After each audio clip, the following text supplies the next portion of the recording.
예, 오늘도 또 들고 나왔습니다. 뭔지 아시겠어요? 예, 말발굽. 예. 편자라고 부르죠.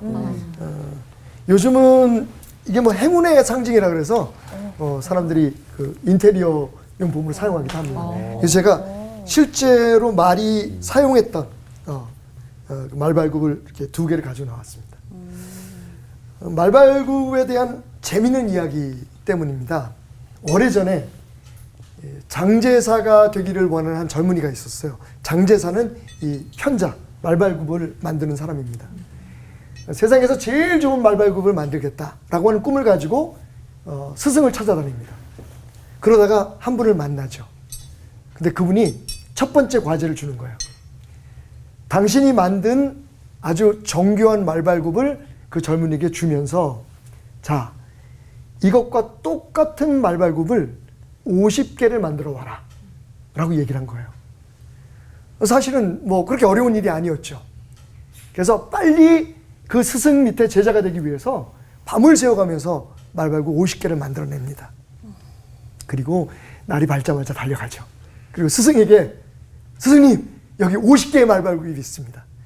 정확히 말하면 51개죠. 스승님이 주신 것까지. 그랬더니 이 스승이 그 젊은이를 반갑게 맞이하면서 네가 만든 맨 마지막 50번째 말발굽을 가져와 봐라. 갖다 드린 거예요. 그랬더니 그러면 내가 너에게 주었던, 내가 만들었던 말발굽을 가져와 봐라.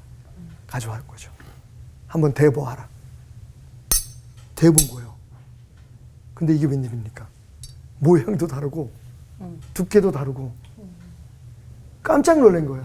왜냐하면 원래 그 스승이 주신 말발굽에 맞춰서 말발굽을 만들어 갔잖아요. 그러니까 당연히 50번째 말발굽은 첫 번째 스승의 말발굽과 똑같아야 되는 건데 다르더라는 거죠. 스승이 묻습니다. 너 이거 어떻게 만들었니? 스승님, 당황한 목소리로, 스승님이 주신 그 말발굽에 본을 떠서 제가 첫 번째 말발굽을 만들었습니다. 그 다음에는요, 제가 만든 그 첫 번째 말발굽에 두 번째 걸 만들었죠. 그 다음에 그 두 번째 말발굽에 세 번째 걸 만들었습니다. 이래서 50개를 만들었는데 그 스승이 말하는 거죠. 바로 그것이다. 너는 첫 번째 내가 너에게 준 말발굽을 본으로 해서 50번째까지 똑같이 만들었어야만 했다. 여러분, 정말 조금씩 달라진 것이 50번째가 되니까 완벽히 달라진 모습의 말발굽이 된 것이죠. 거기서 그 젊은이는 굉장히 중요한 교훈을 얻었습니다.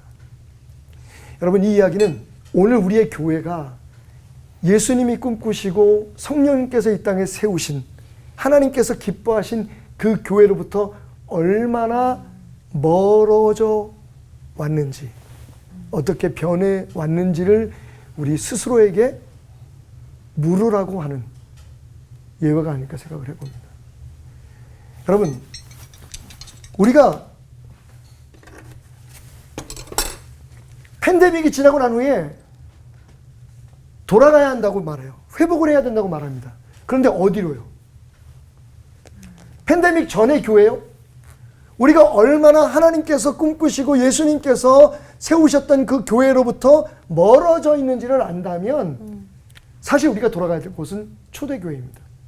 초대교회에 대해서 묘사하고 있는 사도행전 2장 맨 마지막 47절 한번 봅시다. 온 백성에게 칭송을 받으니 주께서 구원받는 사람을 날마다 더하게 하시니라. 아멘. 아멘.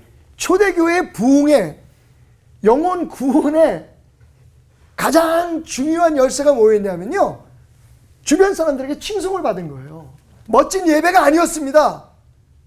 감동적인 설교가 아니었습니다. 삶이었습니다. 삶 속에서 나하고 똑같은 삶을 살고 똑같은 것을 먹는데 이 사람들의 삶 속에 우리가 볼 수 없는 특이한 점이 있었다는 거예요.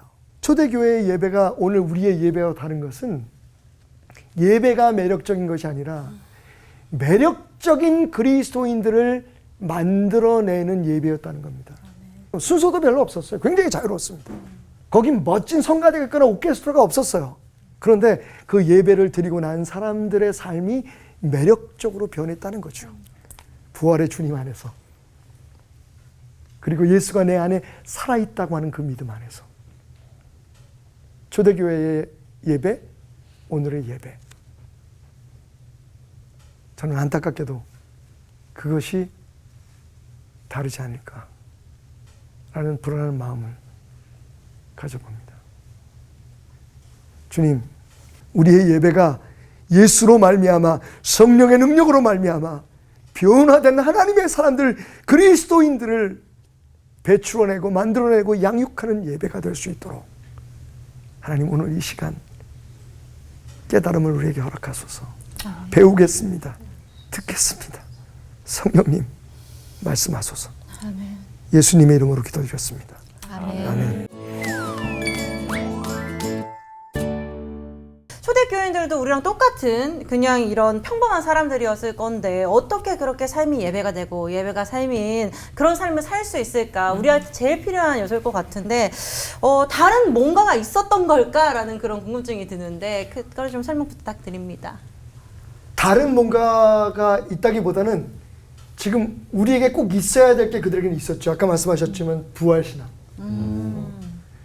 예수님이 우리와 함께 하신다. 살아나셔서 우리와 함께 하신다는 신앙. 그리고 언젠가 우리가 그분을 곧 만나게 될 거라고 하는 그 믿음.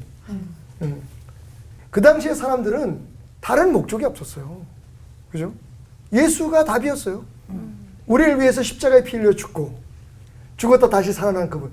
그분 안에서 병을 고치고 부자가 되고 잘 살고 이런 건 별로 문제가 아니었어요. 그러니까 자신들이 가지고 있는 재산들을 다 내놔서, 그죠? 지금 그런 말이 되겠어요? 아까 목사님 말씀하실 때 제가 경계 얘기했잖아요. 그래서 제가 하도 답답해서 우리 성도들에게 제안을 했어요. 담임 목사로서 여러분이 선포합니다. 앞으로 주일 헌금은 모두가 다 10,000원씩으로 정합시다. 얼마나 편해요. 그죠? 헌금 때문에 고민 안 해도 되는 거지. 그리고 52주 주일이 있으니까 어떻게 다 나오시겠습니까? 예. 그러니까 3분의 2만 나오셔도 1년 내내 다 참석한 걸로 제가 인정해 드리겠습니다. 할렐루야! 그랬더니 평소에 아멘 많이 하던 성도들이 아무 말도 못 하는 거지. 사실 그 당시의 사람들과 우리가 다른 점이 뭐냐면 그냥 예수로 충만했던 것과 그렇지 않은 것의 차이예요. 그냥 우리를 위해서 이 땅에 오시고 십자가에 피 흘려 죽으시고 다시 오셔서 우리를 그 나라로 이끌어 가실 그 주님만을 생각하는 것으로 만족했던 거죠. 근데 지금 우리는 다른 이유들이 너무 많아진 거예요. 다른 목적들이 너무 많아진 거예요. 그게 아까 말씀하셨던 영과 진리로 드리는 예배의 진정한 의미가 아닐까.